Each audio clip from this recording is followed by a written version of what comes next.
아멘. 오늘 말씀의 주제는 출애굽기 12번째 시간 이번만이 아니라 이제부터라는 주제로 우리 출애굽기 10장의 말씀을 함께 살펴보며 주 앞에 나아가기를 원합니다. 매년 여름마다 하는 말이지만 여러분, 올해가 가장 더운 것 같습니다. 특히 어제는 낮에 숨을 쉬는 것조차도 힘들 만큼 공기가 참 뜨겁다라고 느꼈습니다. 일기예보를 보니 경남 양산은 어제 낮 최고 기온이 41.4도까지 올랐다고 합니다. 이런 날씨에는 몸이 쉽게 더위를 탑니다. 여러분, 한낮에 야외 활동도 자제해야 될 정도인 것 같습니다. 근데 여러분, 여름에는 이 몸만 더위를 타는 것이 아니라 믿음도 더위를 타는 것 같다라고 생각이 듭니다. 여러분, 에어컨 리모컨은 어디 있는지 정확하게 아는데 이 무더운 날씨 가운데 성경책은 어디에 두었는지 한참 찾을 때가 있습니다.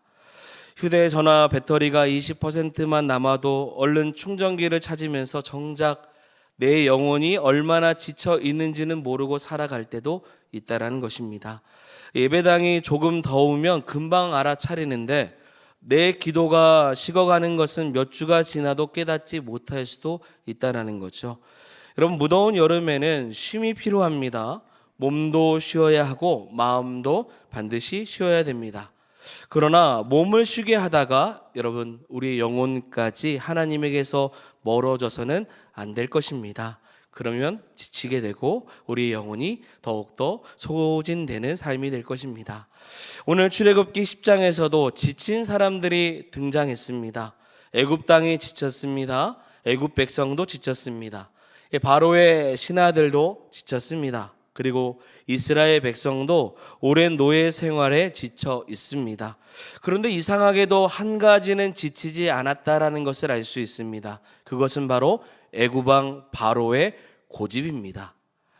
나일강이 피로 변했습니다. 개구리 그리고 이 파리의 재앙이 애굽을 덮었고 가축이 죽고 사람과 짐승에게 악성 종기가 생겼습니다. 우리가 지지난 시간이죠.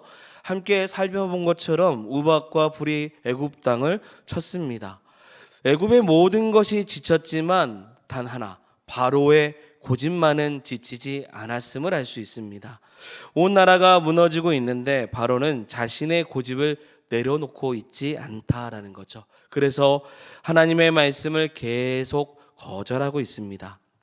여러분, 출애굽은 몇 가지의 재앙이 있냐면 10가지의 재앙이 있습니다. 우리는 이미 10가지의 재앙의 결말을 다 알고 있습니다. 그러나 당시 사람들은 앞으로 몇 번의 재앙이 더 남아 있는지, 그리고 이 긴 과정이 언제 끝나는지 알지 못하고 있습니다. 그들은 끝이 보이지 않는 시간을 지나고 있죠. 여러분, 우리의 인생도 그렇습니다. 모든 일이 지나간 뒤에 그 다음에 하나님의 인도하심을 조금 이해할 수 있습니다. 그러나 그 시간을 통과할 때는 끝이 보이지 않죠. 언제까지 이 문제가 계속될 것인가? 언제 우리의 가정이 회복될 것인가? 언제 자녀의 믿음이 다시 살아날까? 언제 이 답답한 길이 열릴까? 우리는 앞을 다 알지 못합니다. 그러나 오늘 본문은 한 가지의 사실을 우리에게 분명히 보여주고 있습니다. 사랑하는 여러분, 사람들은 그 끝을 알지 못하지만 하나님께서는 처음부터 끝까지 모든 것을 다 알고 계신다라는 것입니다. 하나님은 우리의 인생을 다 알고 계셔요. 우리의 인생이 어디로 가야 될지, 어떠한 삶으로 살아가야 될지, 처음부터 끝까지 우리 인생을 아시는 하나님을 의지하는 믿음의 성도가 되기를 원합니다. 그래서 그 하나님께서 오늘 본문 이렇게 말씀하시면서 시작을 하십니다. 우리 1절의 말씀 상반절 같이 읽겠습니다. 여호와께서 모세에게 이르시되, 아멘. 말씀을 하셨다라는 거죠. 우리가 이것은 9장에서도 이렇게 시작할 때 말씀을 보았습니다. 여러분, 이 출애굽의 재앙의 중심에는 바로가 있지 않습니다. 그리고 모세도 아니에요. 이 모든 사건의 중심에는 말씀하시고 행하시는 하나님이 계신다라는 거죠. 그러므로 끝을 알 수 없는 시간을 지날 때도 여러분, 우리가 붙들어야 될 것은 하나님의 말씀인 줄 믿습니다. 말씀을 붙들 때 우리는 모든 답을 미리 다 알 수는 없어도 우리를 이끄시는 하나님이 누구신지는 알 수 있는 것입니다. 그래서 오늘 출애굽기 10장은요, 이 내용입니다. 그 하나님이 과연 누구신가라는 거예요. 자, 이제 말씀 속으로 한번 들어가 보죠. 하나님이 누구신지를 보여주는 표징에 대해서, 왜 표징을 보여주는지 주님께서 말씀해 주십니다. 우리 1절과 2절의 말씀을 같이 읽어보겠습니다. 여호와께서 모세에게 이르시되 바로에게로 들어가라. 내가 그의 마음과 그의 신하들의 마음을 완강하게 함은 나의 표징을 그들 중에 보이기 위함이며 내가 애굽에서 행한 일 곧 내가 그들 가운데서 행한 표징을 내 아들과 내 자손 귀에 전하기 위함이라. 너희는 내가 여호와인 줄을 알리라. 아멘. 사랑하는 여러분, 1절과 2절에 보면 표징이라는 말이 2번 기록되어 있습니다. 표징이라는 말의 히브리어는 오트라는 단어를 사용합니다. 근데 그 뜻 그대로입니다. 표라는 뜻입니다. 표징이라는 뜻이고 증거라는 뜻이에요. 우리는 표징이라고 하면 신기하고 놀라운 현상을 먼저 생각합니다. 예를 들어서 하늘에서 만나가 내리는 사건을 생각하고 불이 떨어지는 사건을 생각하고 땅이 갈라지는 장면을 생각을 합니다. 그러나 본문에서 말하는 이 표징의 목적은 단순히 놀라운 어떤 현상을 보여주는 데 있는 단어가 아닙니다. 이 표징이 행하는 것은 하나님이 누구신가예요. 하나님이 어떠한 분이신가를 드러내는 표징이라는 거죠. 애굽 사람들은 나일강을 의지했습니다. 왜냐하면 풍요를 가져다 준다고 생각하죠. 그래서 그것을 믿고 여러 신들을 또한 그들은 섬겼습니다. 바로는 애굽에서 절대적인 권력을 가진 존재로 여겨졌습니다. 그러나 하나님께서는 이 많은 표징을 통해서 애굽이 의지하고 있었던 것을 하나하나씩 흔들기 시작하십니다. 나일강이 너희를 살리는 것이 아니다라는 거죠. 애굽 신들이 너희를 지키는 것도 아니라고 말씀하시는 겁니다. 바로가 생명과 죽음을 주관하고 있는 결정하는 절대자가 아니라는 거죠. 나 여호와가 온 땅의 주권자라는 거예요. 10가지의 재앙은 여호와 하나님과 애굽의 신들이 비슷한 능력을 가지고 경쟁하는 그런 사건이 아닙니다. 비교할 수 없는 하나님의 주권이 드러나는 사건인 거죠. 그래서 하나님께서는 이스라엘에게도, 자기 백성에게도 분명하게 보여주십니다. 너희를 애굽에서 구원하는 이는 바로가 아니라고 말씀하시는 거예요. 애굽 사람들이 앞으로 선한 마음을 품어서 너희에게 자유, 노예 해방을 허락해 주는 것도 아니라고 말씀해 주십니다. 너희가 군대를 조직하여서 애굽과 싸워서 이기는 것도 아니라고 말씀하셔요. 주님은 철저하게 말씀하십니다. 내가 너희를 구원한다라는 거죠. 이것이 표징의 목적입니다. 여러분, 출애굽은 인간의 가능성을 보여주는 이야기가 절대 아닙니다.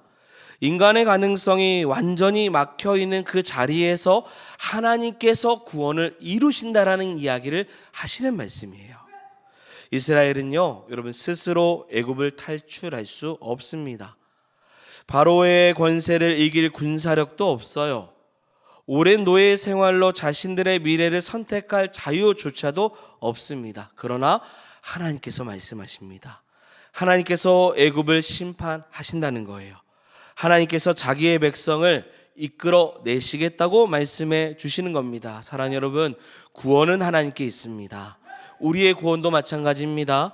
우리가 다른 사람보다 선해서 구원받은 거 아닙니다. 아무도 없습니다. 믿음이 남달리 강해서도 아닙니다. 우리의 판단력이 정확하고 결단력이 뛰어나서 죄의 권세에서 우리가 빠져나온 것도 아닙니다. 여러분, 구원은 하나님께 있습니다. 하나님께서 우리를 불러주신 거예요. 예수 그리스도께서 우리의 죄를 담당해 주신 것입니다. 성령께서 굳은 우리의 마음을 열어서 복음을 믿게 하셨다라는 거죠. 그러므로 여러분, 구원받은 사람이 가장 먼저 고백해야 되는 것은 이겁니다. 내가 여기까지 온 것이 하나님의 은혜라는 거예요. 우리의 가정을 지키신 분도 하나님이셨다라는 거죠. 우리가 어렵고 힘들 때 우리를 버리지 아니하시는 분이 우리 하나님이시라는 겁니다. 내가 주님 붙든 것 같은데 주님이 나를 먼저 붙들어 주시고 찾아와 주셨다는 거죠. 하나님의 표징은요, 문제를 크게 보는 것이 아니라 하나님을 크게 보게 하시는 과정인 겁니다.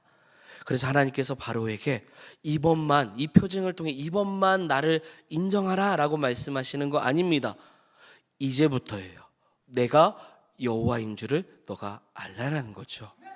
이 말씀을 하시고자 지금 많은 표징을 보여주십니다. 자, 그러면서 하나님께서 이 표징을 보여주시는 그 목적에 대해서도 이 세대가 아니라 이 세대만 하나님을 아는 것으로만 이 표징을 기억하지 않도록 주님께서는 말씀해 주십니다. 우리 2절 하반절 다시 한 번 더 띄워주시고 같이 읽어보겠습니다. 내가 그들 가운데에서 행한 표징을 내 아들과 내 자손의 귀에 전하기 위함이라. 아멘. 예, 중반절에 있습니다. 주님께서 왜 표징을 보여주셨냐? 여러분, 하나님께서 행하신 구원의 일을 자 기억하십시오. 부모 세대뿐만 아니라 그 다음 세대까지 실제로 들리게 하시기 위한 거죠. 자, 여러분, 여름 사역을 하고 있는 이 시점, 지난주에도 말씀을 전했고요. 오늘도 이 본문에서 이렇게 다뤄져 있기 때문에 한 번 더 이야기를 하겠습니다. 여러분, 우리의 자녀들은 부모의 이야기를 많이 듣습니다. 저 역시도 제 이야기를 저희 자녀에게 늘 종종 합니다. 내가 너만 할 때는 그렇게 살지 않았다. 보릿고개 얘기 시작하죠. 내가 얼마나 고생했는지 아느냐. 나는 아빠는 제주도를 20대 중반에 처음 가봤는데 너는 태어날 때부터 제주도를 가봤어. 너 나 도움 없었으면 너 여기까지 이렇게 못했을 거야 라고 하면서 저도 저희 자녀에게 이야기를 합니다. 나는 아무 도움 받지 못했는데 여기까지 왔다. 나 이런 사람이야 라고 자녀들에게 부모의 이야기를 종종 합니다. 부모의 수고와 희생을 자녀들에게 이야기하는 거죠. 이야기할 수 있습니다. 그러나 그것만으로는 충분하지 않습니다. 여러분, 우리의 자녀들이 들어야 될 가장 중요한 이야기는 부모의 성공담이 아니라 여러분, 하나님의 구원의 이야기라는 거예요. 아빠가 잘해서 우리의 가정이 여기까지 온 것이 아니란다. 따라 엄마가 강해서 모든 어려움을 이겨낸 것이 아니란다. 우리의 가정이 가장 힘들 때 하나님께서 우리를 버리지 아니하셨다. 우리가 길을 잃어버렸을 때 말씀으로 우리를 다시금 인도해 주셨다. 우리가 죄를 지었을 때 예수님께서 용서하여 주시고 다시 일으켜 세워 주셨다. 이것을 전하는 거죠. 다음 세대를 지키는 힘은 부모의 능력에서 나오는 것이 아닙니다. 자녀를 통제하는 힘에서는 나오지 않아요. 여러분, 다음 세대 얘기하고 다음 세대를 지키는 것에 대한 이야기하는데 다음 세대를 지키는 힘은 하나님께서 행하시는 구원의 이야기를 통해서 이루어지는 것입니다. 부모 입술에서요, 신앙의 언어가 사라지면요, 자녀의 귀에는 세상의 언어만 남게 되어 있습니다. 너 몇 점 받았니? 너 몇 등 했니? 그래서 너 어디 학교를 할 거니? 너 어디에 취업할 거니? 이런 말만 반복하면 자녀는 보십시오. 성적과 직장과 사람의 평가가 자신의 인생을 결정한다고 믿게 되어 있어요. 그러나 부모는 다른 말을 들려줘야 돼요. 부모 세대 또 우리 조모 세대 마찬가지입니다. 너의 인생의 주인은 하나님이시다라는 거예요. 너의 가치는 세상에서 평가되는 것이 아니다. 세상에서 성공하는 것보다 더 중요한 것은 하나님을 아는 것이다라는 거예요. 넘어져더라도 하나님 앞에 다시금 일어설 수 있다라는 거예요. 예수 그리스도 안에서 너는 하나님의 사랑받는 자녀라는 거예요. 이것을 들려줘야 되는 거죠. 자녀는요, 여러분, 부모의 믿음으로 구원받지 않습니다. 저도 부모 세대니까요. 부모가 교회를 다닌다고 해서 자녀의 믿음이 자동으로 생기는 거 아닙니다. 구원은요, 하나님께서 은혜로 선물로 주시는 것입니다. 그러나 여러분, 그렇다고 부모가 침묵해서도 안 됩니다. 부모에게는 자녀의 마음을 바꿀 능력은 없지만 복음을 들려줄 책임은 있기 때문입니다. 우리는 자녀를 구원할 수 없지만 자녀의 귀에 하나님의 말씀이 들리게 할 수 있습니다. 함께 예배하고 함께 기도하며 잘못했을 때는 회개하는 모습도 부모가 보여줘야 돼요. 엄마가 아빠가 화를 내는 것은 네 잘못 때문이 아니다. 우리 안에 분노와 그리고 교만이 있었기 때문에 미안하다. 엄마가 네 믿음보다 성적을 더 염려했구나. 용서해달라. 우리의 가족이 하나님보다 성공을 더 많이 의지했던 것을 함께 회개하자. 부모가 자녀에게 보여줄 수 있는 가장 강력한 여러분 신앙 교육은 완벽한 모습이 아니라 회개하는 모습이에요. 자녀는 부모의 설교보다 부모의 우선순위를 더 정확하게 읽습니다. 부모가 하나님이 가장 중요하다고 말하면서도 성적과 돈과 그리고 성공에 대해서 그 모든 결정을 내리고 있다면 자녀는 부모의 말보다 부모의 삶을 통해 배우게 됩니다. 여러분, 주일 아침마다 많이 싸우면서 오실 겁니다. 예배가 중요하다고 빨리 가자고 이야기를 하는데요. 여러분, 빨리 준비해라는 말을 20번 넘게 외치면 아이는요, 예배의 기쁨보다 부모의 다급한 목소리를 먼저 기억할 것입니다. 예배를 소중하게 가르치는 것 중요합니다. 그러나 부모가 기쁨으로 예배하는 모습, 예배를 온전하게 드리는 모습을 먼저 보여줘야 되는 겁니다. 우리 자녀에게 이번만 예배 드리자라고 말하는 데서 멈춰서는 안 됩니다. 이제부터 우리 가족이 함께 하나님을 예배하자라고 말해야 되는 것이죠. 지금 이야기입니다. 지금 다음 세대에게까지도 그 표징이 남도록 구원의 역사를 전하라는 이야기예요. 이제 모세와 아론은 바로에게 하나님의 말씀을 전합니다. 3절의 말씀인데요. 같이 읽겠습니다. 네가 어느 때까지 내 앞에 겸비하지 아니하겠냐.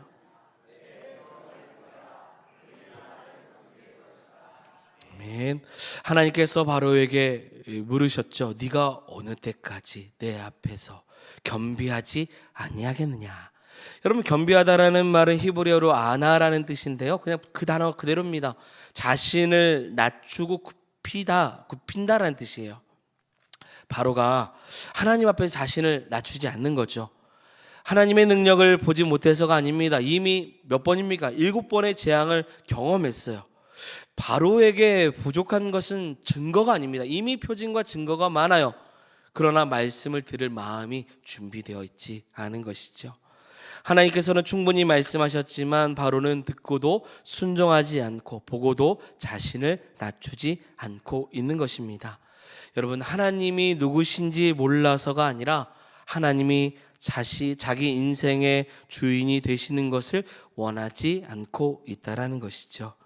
그래서 바로는 이스라엘을 자기 노동력, 자기의 소유라고 생각한 겁니다. 그러나 하나님께서는 말씀하십니다. 내 백성이라고요. 내 백성을 보내라 라고 말씀하십니다.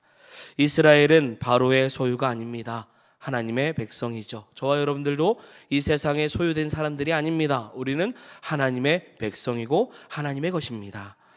바로는 하나님의 것을 자기의 것이라고 주장해요. 세상은 그렇게 말합니다. 여러분, 그러나 우리의 인생은 하나님께 있는 것이죠. 여기서 이 바로의 교만과 고집을 좀 생각해 봅니다. 여러분, 우리의 교만도 여기에서 드러나요. 우리는 입술로는 모든 것이 하나님의 것이라고 고백하면서도 실제로 내 것이라고 생각할 때가 많습니다. 내가 수고해서 번 돈, 내가 키운 자녀, 내가 이룬 가정, 내가 쌓아놓은 경력, 내 시간, 내가 결정하고 쓴다라는 거죠. 그러나 우리의 생명과 건강과 시간과 재능과 물질, 이 모든 거 다 하나님께서 맡기신 것입니다. 교만은요, 꼭 반드시 내가 하나님보다 높다라고 말하는 모습 속에서 나타나는 것이 아닙니다. 하나님 없이도 살아갈 수 있다고 생각하는 것이 교만인 거예요. 기도하지 않으면서도 내 지혜로 충분하다고 생각하는 것이 교만인 겁니다. 하나님의 뜻을 묻지 않고도 내 판단이 옳다고 확신하는 것이 교만인 거죠. 예배를 삶의 중심이 아니라 형편에 따라서 선택하는 것, 그것이 교만한 겁니다. 물론 여러분, 낙심과 상처와 질병 때문에 기도조차 하지 못하는 일이 생길 수도 있습니다. 하나님께서는 그런 연약한 자들을 정죄하지 않으셔요. 밀어내지 않으십니다. 오히려 상한 마음을 품어주십니다. 그러나 우리는 자신에게 정직하게 물어야 됩니다. 나는 정말 하나님 없이는 살 수 없는 그런 삶으로 고백하고 있는 것인가? 입술로는 하나님을 의지한다고 하면서 실제로는 돈과 경험과 사람을 더 의지하고 살아가고 있는 것은 아닌가라는 거예요. 여러분, 무더운 여름에 믿음이 느슨해질 때 우리는 이 질문을 들어야 됩니다. 네가 어느 때까지 내 앞에서 겸비하지 아니하겠느냐라는 거예요. 여러분, 예배는요, 하나님께 무엇인가를 보여드리는 그런 시간 아닙니다. 하나님 없이 살아갔던 우리의 발걸음을 멈추고 말씀 앞에 서는 시간인 줄 믿습니다. 그래서 예배한다고 여러분 막 현실의 모든 문제가 즉시 사라지는 것을 기대하는 그런 마음이 아닙니다. 그러나 예배를 통해서 문제를 바라보는 우리의 눈이 달라지는 거죠. 모든 중요한 결정을 앞두고 우리가 고백하는 것이 달라지는 겁니다. 내가 결정하지 않고 먼저 하나님께 기도해 보겠습니다. 먼저 말씀을 통해서 깨달아 보겠습니다. 내가 원하는 것보다 하나님께서 기뻐하시는 것이 무엇인지를 묻겠습니다라는 거죠.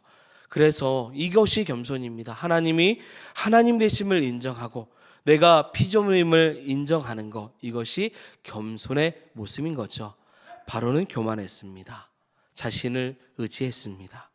하나님께서 이스라엘 백성들을 보내지 아니하면 메뚜기가 애굽 땅을 덮고 우박을 피하고 남은 것까지 먹어치울 것이라고 경고를 하셨어요.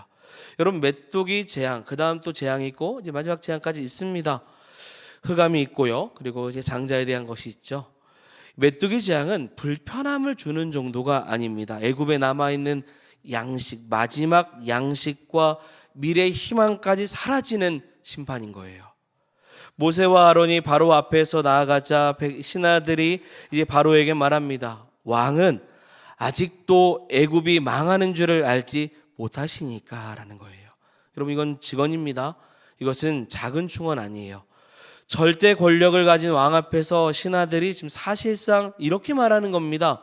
왕의 판단을 더 이상 믿을 수 없습니다. 지금 나라가 무너지고 있고 왕의 권위도 무너지고 있지 않습니까? 그런데 왜 고집을 피우고 계시냐라는 거죠. 모두가 애굽이 무너지는 것을 알고 있는데 바로만 모르고 있는 것이죠. 무너지는 것보다 더 무서운 것은, 두려운 것은 무너지고도 모른다라는 것입니다. 가족들이 힘들어하는데 자신만 아무 문제 없다고 생각할 수 있어요. 배우자와 자녀가 상처를 받고 있는데 나는 가족을 위해서 최선을 다한다고 말할 수도 있습니다. 신앙이 메말라 가고 있는데 나는 교회를 오래 다녔기 때문에 괜찮다라는 것으로 판단해서도 안 되는 것입니다. 바로의 가장 큰 적은 여러분 모세가 아닙니다. 바로의 가장 큰 적은 바로 자신이에요. 자신의 완고한 마음입니다. 그러므로 오늘 이 말씀을 들으면서 우리는 여러분 내 주변에 바로를 찾지 마시기 바랍니다.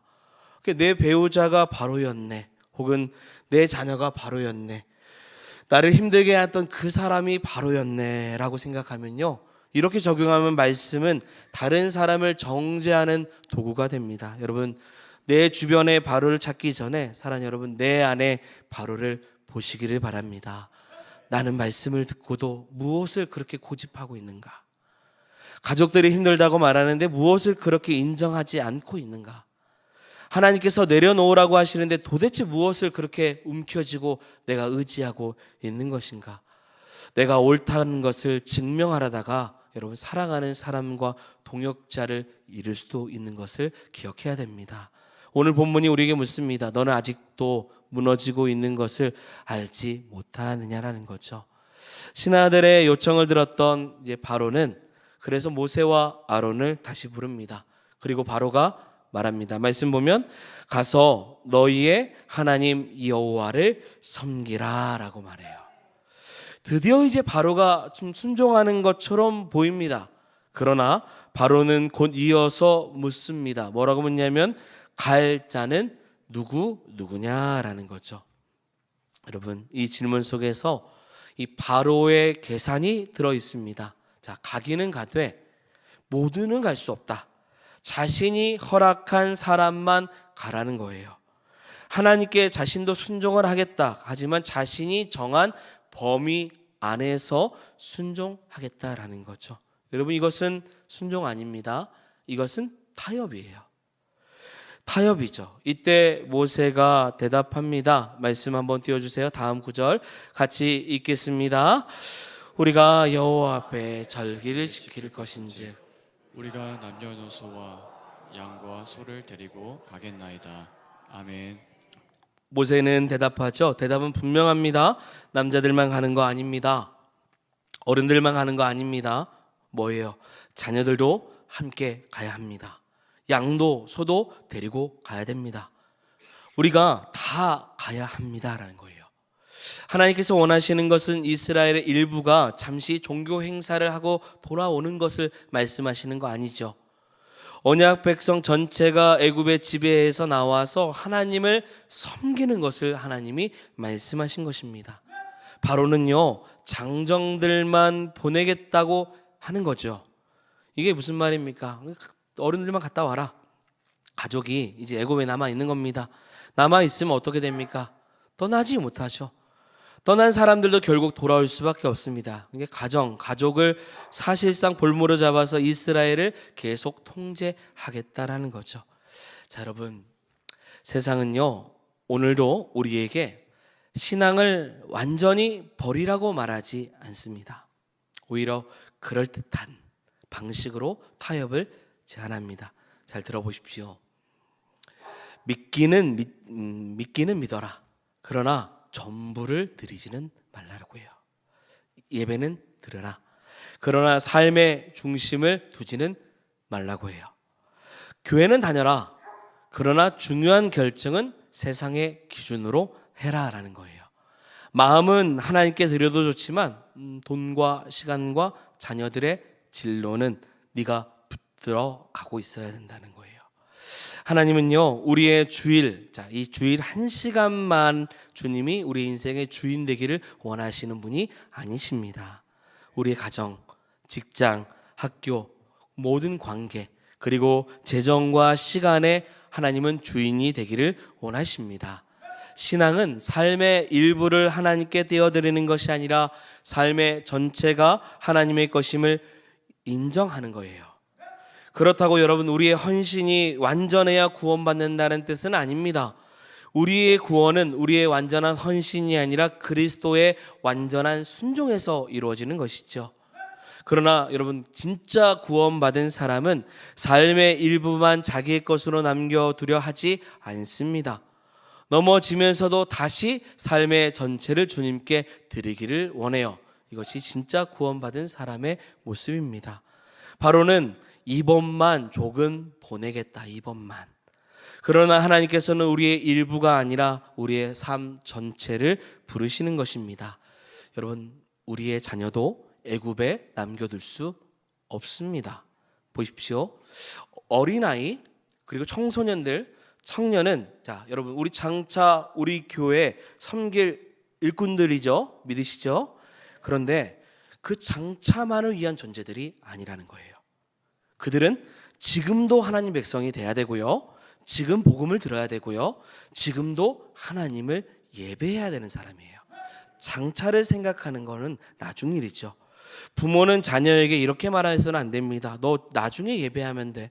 지금은 공부해. 그래, 엄마가 대신 기도해 줄게. 이렇게 말하면 안 돼요. 이렇게 말해야 되겠죠. 엄마도 기도하고 너도 함께 기도하자. 아빠도 말씀을 듣고 너도 함께 말씀을 읽자. 우리 가족이 함께 하나님을 예배하자라는 거예요.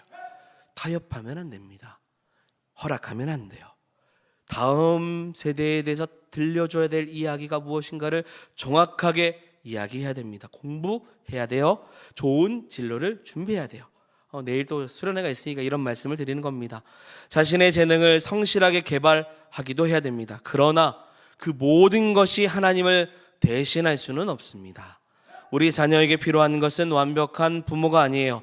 복음이 필요한 부모, 날마다 은혜를 구하는 부모, 넘어질 때 하나님께 돌아오는 부모가 필요한 거예요. 그러자 하나님께서 그 가정 가운데 하나님께서 복을 내려주시는 거죠. 이때 바로는 모세의 말을 거절하죠. 그러자 하나님께서 동풍을 일으키셨고 그 말씀 그대로입니다. 메뚜기 떼가 애굽 온 땅을 덮습니다. 땅이 어두워질 정도였고 우박을 피하고 남은 채소와 그 나무의 열매를 모두 먹어치우기 시작합니다. 애굽 온 땅에 푸른 것이 남아있지 않죠. 바람과 메뚜기까지 창조주 하나님의 통치 아래서 있고 이 모든 역사가 말씀 그대로 이루어진 것입니다.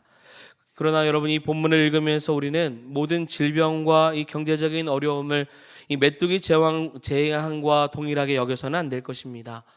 애굽의 메뚜기 재앙은 하나님의 백성을 억압하고 말씀을 거부한 바로와 애굽에게 내려진 특별한 심판이기 때문입니다. 어떤 사람이 질병이 걸렸다고 해서 그 사람이 특별한 죄를 범했다라고 단정지어서는 안 됩니다. 경제적으로 어렵다고 해서 하나님께서 그 사람에게 재앙으로 치셨다고 말해서도 안 됩니다. 다만 이러한 고난 앞에서 우리는 자신을 돌아봐야 되는 것이죠. 나는 무엇을 하나님보다 더 의지하고 있는 것인가? 문제가 해결되는 것만 구하고 하나님 자신을 구하고 있지 않았던 것은 없는가이죠. 메뚜기 떼가 애굽을 완전히 덮자 이제 바로가 다급해졌습니다. 그리고 바로가 모세와 아론을 급히 다시 부르면서 말합니다. 16절과 17절의 말씀입니다. 내가 너희의 하나님 여호와와 너희에게 죄를 지었으니 바라건대 이번만 나의 죄를 용서하고 너희의 하나님 여호와께 구하여 이 죽음만은 내게서 떠나게 하라. 아멘. 바로는 분명히 말합니다. 내가 죄를 지었다. 여러분, 겉으로 보면 회개처럼 보여요. 이게 구장과 똑같은 내용입니다. 그러나 바로의 말에 중요한 부분이 있습니다. 그것은 뭐냐면 이 죽음만은 내게서 떠나게 하라는 거예요. 바로가 원하는 것, 세상이 원하는 것은 하나님과의 관계 회복이 아니었습니다. 재앙이 사라지는 거죠. 그는 이스라엘을 보내겠습니다 라는 온전한 순종을 한 것이 아닙니다. 후회를 하는 거예요. 여러분, 후회와 회개는 분명히 차이가 있어요. 후회는 결과가 사라지기를 원하는 거예요. 지금 바로가 후회하는 겁니다. 그러나 회개는 하나님께로 돌아가기를 원하는 것입니다. 후회는 죄 때문에 내가 고통받는 것을 슬퍼하는 거예요. 그러나 회개는요, 죄로 하나님을 거역한 것을 슬퍼하는 것입니다. 여러분, 후회는요, 이 문제만 해결되기를 원하는 거예요. 그러나 회개는 문제보다 먼저 내 마음을 바꿔 주십시오라고 하나님 앞에 정직하게 자신의 삶을 드리는 것입니다. 우리도 이번만 이런 기도에 너무 익숙해질 때가 있습니다. 시험 전날에 이번만, 건강 앞에서 이번만 하나님 이번만 도와주신다면, 이 문제만 해결해 주신다면, 이번 위기에서만 건져 주신다면. 여러분, 어려울 때 간절하게 기도하는 것은 잘못된 거 아닙니다. 그러나 문제는 어려움이 지난 뒤에 하나님께 머물러 있는 것인가예요. 아플 때는 하나님밖에 없다고 고백하지만 건강이 회복되면 기도가 주는 것이죠. 경제적으로 어려울 때는 물질의 주인이 하나님이라고 고백하지만 형편이 나아지면 다시 자기의 것으로 생각하는 것입니다. 자녀 때문에 울며 기도하다가 문제가 해결되면 가정의 신앙교육을 다시 뒤로, 앞에 두지, 우선순위로 두지 않고 뒤로 미루는 거죠. 우리의 기도가 문제 해결에서 끝나는 것으로만 간다면 이번만이라고 하는 바로의 말과 같을 것입니다. 여러분, 바로의 기도는 이번만이지만 진짜 우리가 해야 될 것은 이제부터라는 거예요. 참된 회개는 이제부터입니다. 이제부터 하나님을 내 삶의 주인으로 모시겠습니다. 이제부터 말씀을 따라 살겠습니다. 이제부터 문제보다 하나님을 더 구하겠습니다. 이것이 참된 회개 사람의 모습입니다. 메뚜기는 사라졌지만 바로는 그대로예요. 그냥 후회하는 인생이죠. 이번만을 구하고 있기 때문이죠. 모세가 바로에게서 나가자 하나님께 나아가 기도합니다. 하나님께서 매우 강렬한 서풍을 일으켜서 메뚜기 떼를 홍해에 몰아 넣으십니다. 19절의 말씀이죠. 같이 읽겠습니다. 애굽 온 땅에 메뚜기가 하나도 남지 아니하니라. 아멘. 하나님께서는 재앙을 완전히 거두어 주십니다. 메뚜기는 한 마리도 남지 않아요. 그런데 20절에 바로 이렇게 이어집니다. 말씀 같이 읽겠습니다. 그러나 여호와께서 바로의 마음을 완악하게 하셨으므로 이스라엘 자손을 보내지 아니하였더라. 아멘. 메뚜기는 하나도 남지 않았지만 바로의 마음은 완악했다라는 거죠. 이번만의 신앙을 갖고 있기 때문입니다. 메뚜기는 사라지진 바로는 그대로입니다. 환경이 달라진다고 마음이 저절로 달라지는 거 아니죠. 고난이 사라진다고 사람이 저절로 새로워지는 것도 아니라는 거죠. 진짜 여러분 기적은 메뚜기가 사라지는 것만이 아닙니다. 진짜 기적은 굳은 마음이 바뀌는 것이죠. 바로는 8번의 재앙을 보았습니다. 그래도 전혀 변하지 않아요. 9번째 재앙이지만 그건 다루지 않고 다음 주에는 이제 장자 6월절에 대한 이야기로 갑니다. 우리에게 필요한 것은 더 강력한 어떠한 표징, 충격이 아니라 사랑하는 여러분 새 마음일 것입니다. 굳은 마음을 부드럽게 하시는 분, 그 하나님을 바라보는 것이죠. 이번만이 아니라 이제부터 주여 다시 한 번 더 주의 뜻 앞에 순종하고 말씀을 따라 살아가겠습니다. 이와 같은 마음의 순종이 분명히 우리 가운데 있어야 될 줄 믿습니다. 후회하는 인생이 아니라 회개하는 인생이 되고 우리의 모든 가정들이 정말로 하나님을 바라볼 수 있도록 복음을 전수하고 또한 성지동 교회가 이 일을 통해서 하나님의 역사하심 보이시는 그 하나님의 뜻을 통해 하나님이 누구신가를 온전하게 전할 수 있는 교회가 되기를 소망합니다. 결론입니다. 사랑하는 여러분, 우리의 마음을 붙들어 주시는 그 하나님 앞에 바로와 같은 마음 갖지 아니하도록 다시 한 번 더 이번만 도와달라고 하는 것이 아니라 이제부터 주님과 함께 살아가겠습니다. 이와 같이 살아가는 믿음의 신앙과 소망을 갖는 우리 모두가 되기를 주의 이름으로 축원드립니다. 아멘. 말씀을 기억하며 우리의 삶의 주인 되어주시는 하나님, 주님만이 왕이십니다. 함께 찬양하도록 하죠. 함께 찬양하면서 우리 하나님이 우리의 인생의 주인 되심을 믿고 내가 가지고 있는 교만과 완고함과 고집을 내려놓고 우리를 불쌍히 여기시는 하나님 앞에 온전하게 우리의 삶을 맡기며 나아가기를 소망합니다. 함께 이 찬양 같이 고백하며 나아가겠습니다. 주님만이 왕이십니다. 주님만이 왕이십니다. 주님만이 왕이십니다. 주님만이 왕이십니다. 주님만이 왕이십니다. 주님만이 왕이십니다. 주님만이 왕이십니다. 주님만이 우리의 왕이십니다. 주님만이 왕이십니다. 주님만이 왕이십니다. 주님만이 왕이십 내 삶에 내 삶에 내 삶에 내 삶에 내 삶에 내 삶에 내 삶에 내 삶에 내 삶에 주님만이 왕이십니다. 주님만이 왕이십니다. 주님만이 왕이십니다.